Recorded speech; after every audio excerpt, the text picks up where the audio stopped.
Do you wanna know? Halo, berjumpa kembali dengan Ibu Rosa di sini. Kembali membimbing kamu dalam pembelajaran biologi.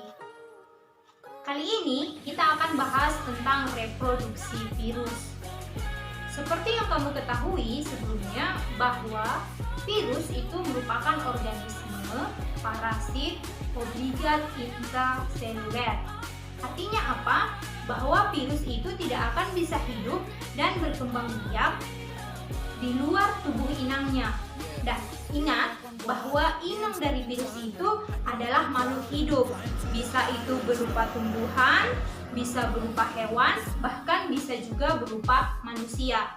Contohnya saja seperti virus corona yang sedang mewabah di seluruh dunia saat ini. Bahwa virus ini bereproduksi dan berkembang biak pada tubuh manusia. Nah, nanti sebenarnya reproduksi virus itu mengalami daur ya, atau yang disebut dengan siklus. Maka nanti terdapat dua siklus dalam reproduksi virus. Yang pertama ada nanti daur litik, kemudian yang kedua ada daur isogenik. Di dalam kedua daur ini akan terdapat tahapan-tahapan yang akan kita pelajari. Nah, apa saja tahapan-tahapannya? Mari kita pelajari. Yuk!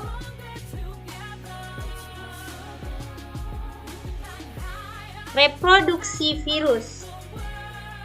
Virus menyebar melalui dua daur seperti yang sudah kamu ketahui, yaitu ada daur litik atau siklus litik dan ada daur lisogenik atau siklus lisogenik. Kita pelajari satu persatu, mulai dari daur litik atau siklus litik. Daur litik adalah salah satu siklus reproduksi virus yang pada akhirnya akan menyebabkan kematian bagi sel inang tempat virus hidup. Adapun tahap-tahapan dalam daur litik antara lain seperti pada bagan atau gambar yang sudah Ibu buatkan. Nah, bisa kamu perhatikan di sana bahwa terdapat 5 ya, ada 5 tahapannya. Nah, dimulai dari tahap yang pertama kita bahas. Di situ dibuatkan fase absorpsi. Apa itu fase absorpsi? Adalah ketika bagian ujung ekor dari si virus menempel pada dinding sel inang. Proses penempelan virus ini bersifat sangat khas. Kenapa? Karena inang dari virus itu sudah tertentu sesuai dengan jenisnya, seperti yang sudah kita pelajari sebelumnya. Kemudian, setelah menempel, apa yang dilakukannya? Virus akan mengeluarkan enzim lisogim untuk melubangi dinding sel inang. Nah, setelah terjadi hal demikian, maka masuklah ke tahap yang kedua ini. Yang kedua ini apa? Atau di sini dibuat fase injeksi, bisa juga disebut dengan fase penetrasi.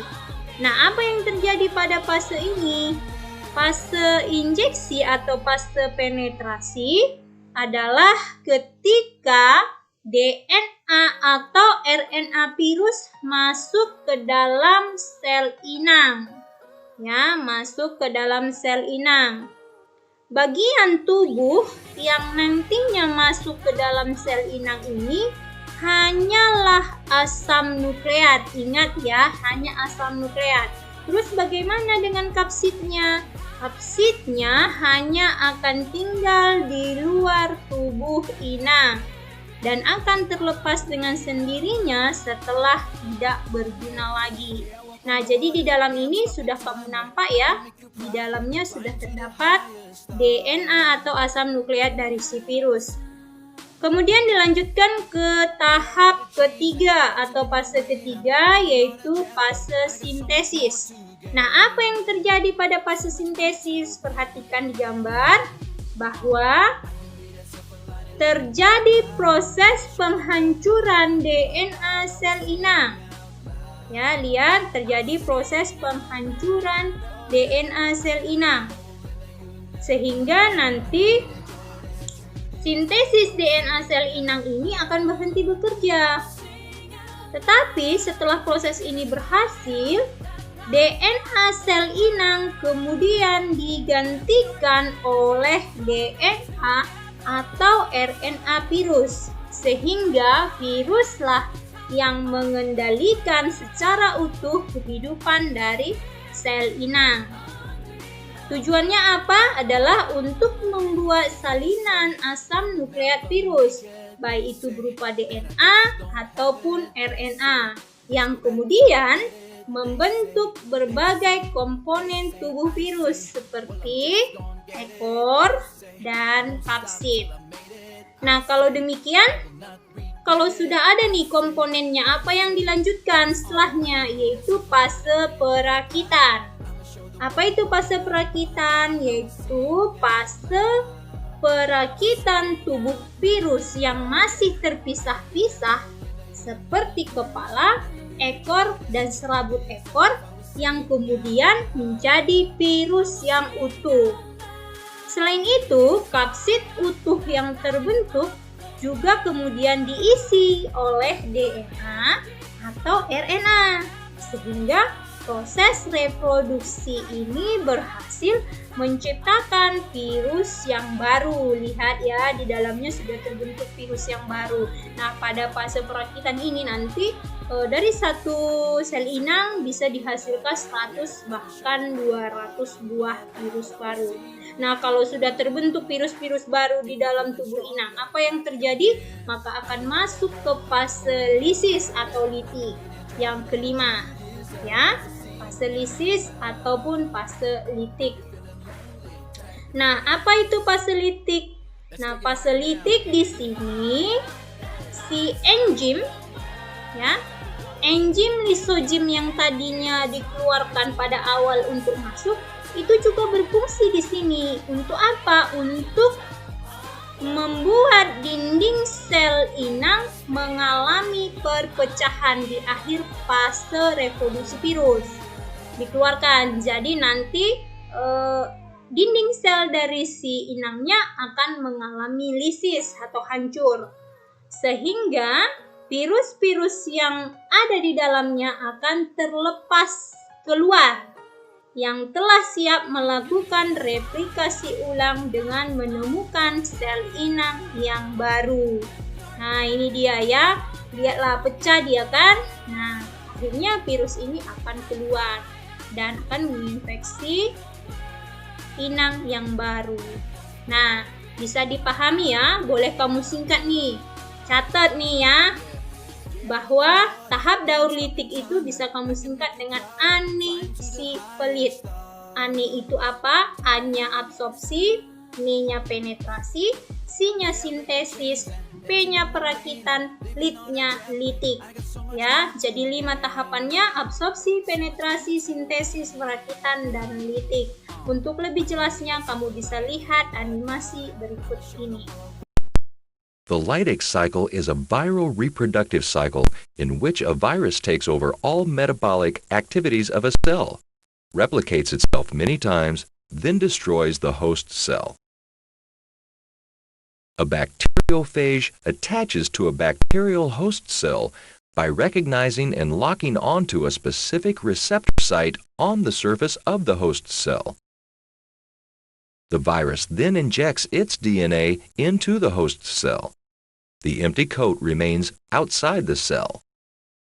Inside the cell, the viral DNA breaks down the host cell's DNA. The virus then takes over the total metabolic activities of the host cell. By using the raw materials present in the cell, the viral DNA directs the production of new virus parts. The newly produced viral components are assembled into complete new virus particles. The host cell bursts open and releases 100 to 200 new virus particles. These new particles can begin another cycle by infecting nearby cells. Baik, anak-anak ibu sekalian, setelah kalian mendengarkan penjelasan ibu tentang daur litik, semoga kalian sudah bisa memahaminya. Dan yang berikutnya, kita masuk ke daur lisogenik. Tahukah kamu, di saat virus masuk ke dalam tubuh inang dan tidak dapat langsung dipecah, maka virus akan menggunakan daur lisogenik untuk berkembang biak. Dalam tahapannya, daur litik dan daur lisogenik memiliki persamaan dan perbedaan. Yang pertama kamu perhatikan adalah bagan berikut ya. Bagan berikut di gambar yang sudah Ibu tampilkan, kamu bisa melihat ada tahapan-tahapan yang nantinya akan terjadi pada siklus lisogenik. Nah, perhatikan tahap pertama dan tahap kedua.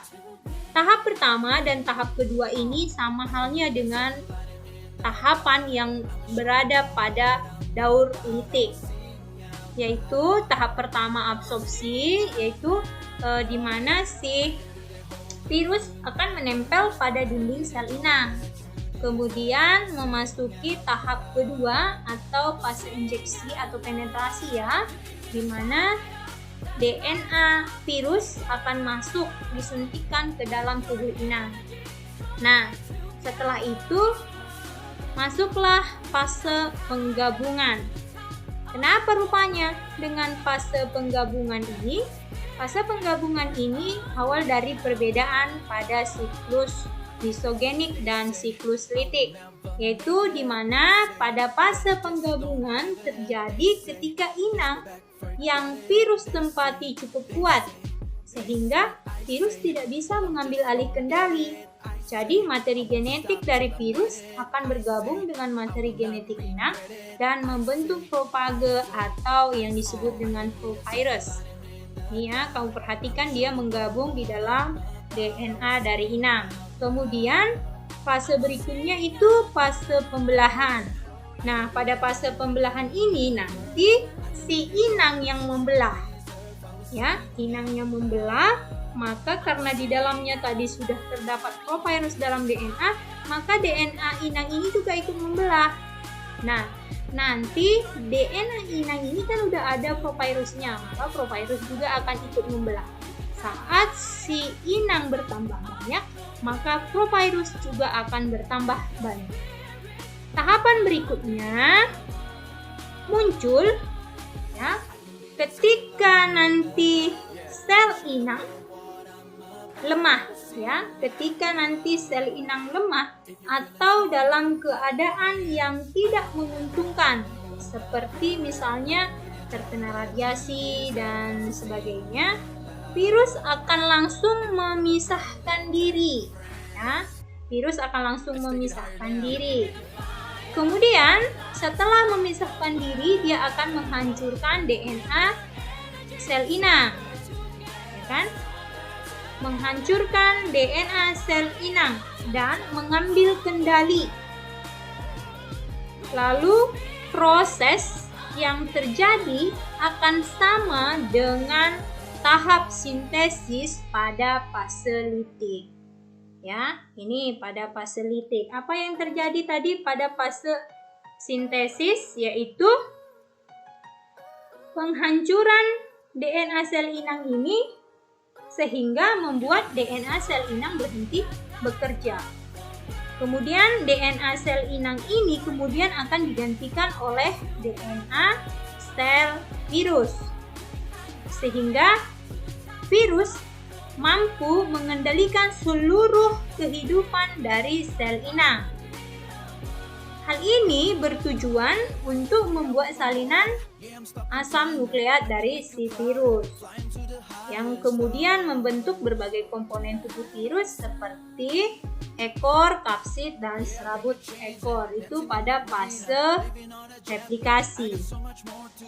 Kemudian tahap perakitan dan fase lisis ini juga sama dengan tahap pada fase litik, yaitu di mana perakitan di sini menciptakan virus baru, kemudian nanti berikutnya akan dipecah ya, dinding sel inang akan dipecah sehingga sel-sel virus-virus yang baru itu akan keluar mencari inang yang baru. Itulah dia fase dalam daur lisogenik. Jadi bisa kamu perhatikan lagi ini perbandingan daur litik dan lisogeniknya. Tahap 1 absorpsi dan penetrasi ini sama. Kemudian nanti kalau litik dia langsung ke sintesis, tapi kalau lisogenik dia nanti akan menggabung membentuk propage.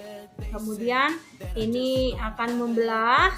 Kemudian dari hasil pembelahan inilah nanti kalau kondisi lingkungan atau kondisi yang tidak menguntungkan, barulah nanti si selnya ini akan diambil alih oleh si propage tadi. Karena apa? Terjadi pemisahan antara DNA virus dan DNA si inang.